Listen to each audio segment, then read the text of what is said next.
کی سمجھاؤں گی professor doctor Nahid ابرار صاحبہ، اور کس طرح آپ کی سیرت مبارکہ، سوال میں یہ کرنا چاہوں گی ہم سب کے لیے، یعنی تمام مسلمین و مسلمات کے لیے مشعل راہ ہے۔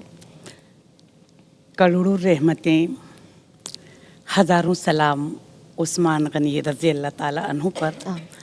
حضور کی صحبت اور قربت نے آپ کی سیرت و کردار میں چار چاند لگا دیے۔ سبحان اللہ۔ آپ نے حضور کی پسند کو اپنی پسند اور حضور کی ناپسند کو اپنی ناپسند بنا لیا۔ دیکھیے، سیدنا عثمان غنی فطرتاً بڑے نیک، راز باز اور ایماندار تھے۔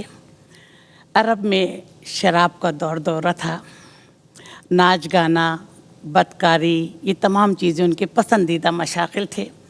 ایسے ماحول میں بھی اور دولت و ثروت ہونے کے باوجود آپ نے اپنے بارے میں فرمایا کہ آج تک میں نے کبھی کسی برائی کی طرف آنکھ اٹھا کر نہیں دیکھا۔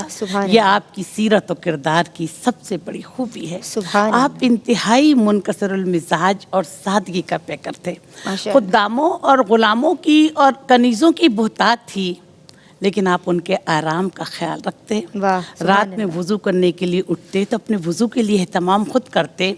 تو لوگوں نے کہا کہ آپ کسی غلام سے مدد لے لیں، تو انہوں نے فرمایا کہ یہ ان کی اپنی رات ہے، میں ان کے آرام میں خلل نہیں ڈالوں گا۔ سبحان اللہ۔ آپ ہر جمعے کو ایک غلام آزاد کرتے، اور کسی وجہ سے اگر غلام آزاد نہیں کر پاتے تو آنے والے جمعے کو 2 غلام آزاد کرتے۔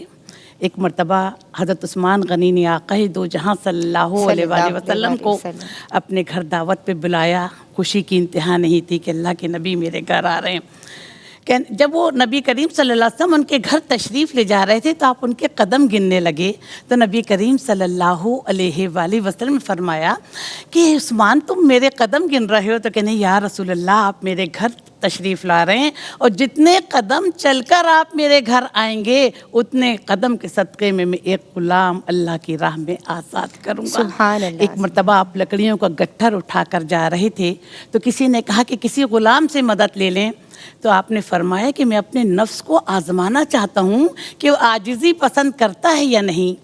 ابن سعید فرماتے ہیں کہ ایک مرتبہ میں مسجد کے اندر داخل ہوا، دیکھتا کیا ہوں کہ عثمان غنی کنکریوں پر سو رہے ہیں اور سر کے نیچے اینٹ رکھی ہوئی ہے۔ تو انہوں نے کہا کون؟ تو میں نے کہا ابن سعید۔ تو پاس ایک لڑکا بیٹھا ہوا تھا، اس کو اشارے سے بلایا اور اس کے کان میں سرگوشی کی۔ اتنی دیر میں وہ لڑکا ایک جوڑا اور 1000 دینار لے کر آیا۔ اس لڑکے نے مجھے وہ جوڑا پہنایا اور 1000 دینار میری جیب میں رکھ دیے۔ جب میں گھر گیا تو میرے والد محترم نے پوچھا کہ یہ حسن سلوک تمہارے ساتھ کس نے کیا ہے؟ تو انہوں نے اپنے والد محترم سے کہا کہ اس سے زیادہ نہیں جانتا کہ وہ زمین پر فرش پر سو رہے تھے، اور بے انتہا امیر المومنین ہونے کے بعد اتنی عاجزی، اتنی انکساری کہ اینٹ ان کے سر کے نیچے رکھی تھی، اور صاحب جمال اتنے تھے کہ آج تک میں نے اتنا حسین شخص نہیں دیکھا۔ تو ان کے والد محترم نے کہا کہ وہ امیر المومنین عثمان بن عفان ہیں۔ ذرا نبی کریم صلی اللہ علیہ وسلم گھر کے اندر تشریف فرماتے، حضرت ابو بکر گئے، اجازت طلب کی گئے تو نبی کریم صلی اللہ علیہ وسلم کی پنڈلی مبارک سے کپڑا ہٹا ہوا تھا، تو انہوں نے آنے کی اجازت دی۔ نبی کریم صلی اللہ علیہ وسلم آرام فرما رہے تھے۔ پھر اس کے بعد عمر فاروق گئے تو انہوں نے اجازت چاہی، تو نبی کریم صلی اللہ علیہ وآلہ وسلم نے اجازت دے دی۔ پنڈلی مبارک کا جو کپڑا تھا وہ ہٹا رہا اور پھر آپ آرام فرما رہے تھے۔ پھر اس کے بعد جیسی عثمان بن عفان نے دستک دی تو عائشہ صدیقہ رضی اللہ تعالیٰ عنہ نے جا کر بتایا، تو نبی کریم صلی اللہ علیہ وسلم اٹھ کر بیٹھ گئے اور پنڈلی مبارک سے کپڑا اور ڈھانپ لیا۔ تو حضرت عائشہ صدیقہ رضی اللہ تعالیٰ کہنے گئی یا رسول اللہ، جب ابو بکر آئے تو آپ لیٹے رہے، جب عمر آئے تو آپ لیٹے رہے، اور عثمان آئے تو آپ اٹھ کر بیٹھ گئے۔ تو کہنے گے کہ اے عائشہ، جس سے فرشتے بھی حیا کریں میں اس سے کیوں حیا نہ کروں؟ تو آپ ہدایت کے محور، عظمتوں کے مینار ہیں۔ آپ نے امت کو فتنوں سے محفوظ کر دیا اور امت کو بچا لیا۔ جب آپ کے چچا جان نے اسلام لاتے وقت آپ کو قید کر دیا تو آپ نے فرمایا کہ میرے جسم میں جب تک خون کا آخری قطرہ موجود ہے تو میں محمد صلی اللہ علیہ وسلم اور اللہ کے دین کو نہیں چھوڑوں گا۔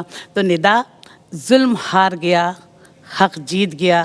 ساری زندگی دین اسلام کی سربلندی کے لیے بڑھ چڑھ کر حصہ لیا اور اپنی ساری دولت دین و ملت کے نظر کر دی۔ پروردگار عالم ہم سب کو حضرت عثمان غنی کی سیرت پر عمل کرنے کی توفیق عطا فرما. آپ کی سیرت، آپ کی حیات مبارکہ تمام مومنین اور مومنات کے لیے مشعل راہ ہے. اس کی روشنی گھر گھر پہنچے اور ہم سب اس روشنی سے فیضیاب ہوں.